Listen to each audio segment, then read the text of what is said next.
we've got. What do you expect? You put a complaints handler with a falsified CV in charge of the economy. What did you think was going to happen?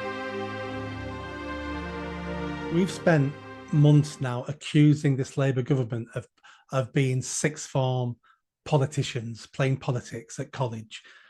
And we knew this was going to happen. It's happened a lot quicker than I ever imagined because there's always consequences to your actions.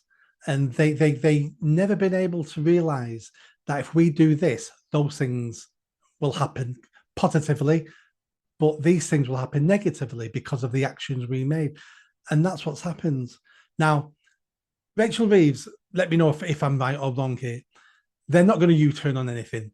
This government U-turns on nothing. They double down. So she's got two choices.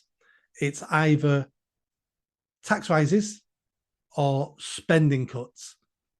I can't see them doing spending cuts whatsoever. So it's tax rises or borrowing more money. What do you think they're going to do? Huh. You're right. They don't U-turn on things, but there's going to come a point here where if they don't do something, they are they're not going to be able to U-turn. They're going to be booted out of office. That's how serious this is getting. I can't. I don't want to scare people, but honestly, I can't explain in serious enough terms what trouble we are in. What these people have done to the economy. Now, Hunt and Sunak, as I've said many times, I had no time for them, but they did stabilise the economy. Interest rates came down to the 2.22% mark, or there or thereabouts. We had the fastest growing economy in the G7, albeit slowly, but it was growing. Labour have destroyed every single bit of that through ideology. Liz Truss was kicked out of office because she went too hard and too fast, despite the fact that I actually agreed with her budget. She could have delivered it a lot better.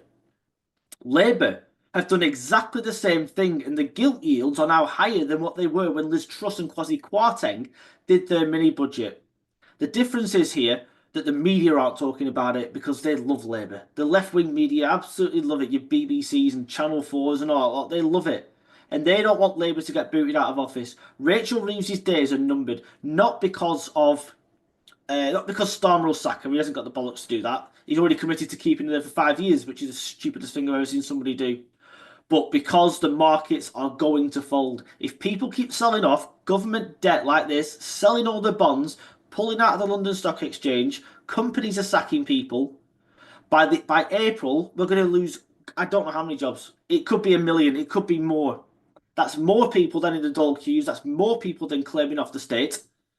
There's no way they can carry on the course they're on.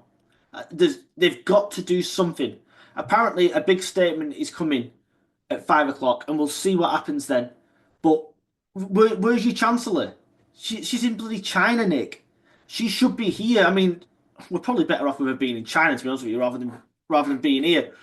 But we've got. What do you expect? You put a complaints handler with a falsified CV in charge of the economy. What did you think was going to happen?